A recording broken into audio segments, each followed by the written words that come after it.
Public gold bukan sekadar beli emas. Ramai orang ingat public gold ni sekadar beli emas.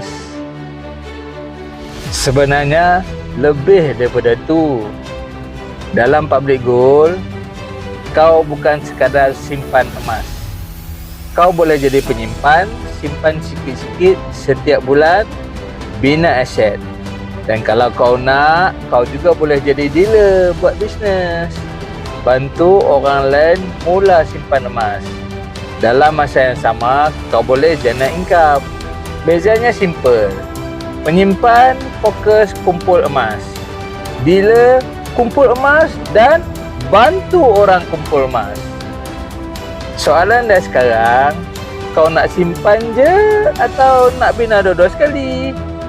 So, kalau kau nak mula sebagai penyimpan, aku boleh guide. Kalau kau nak explore jadi dealer, aku boleh ajar. Janji kau sedia diajar.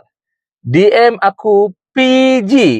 Kita tengok jalan mana yang sesuai dengan kau.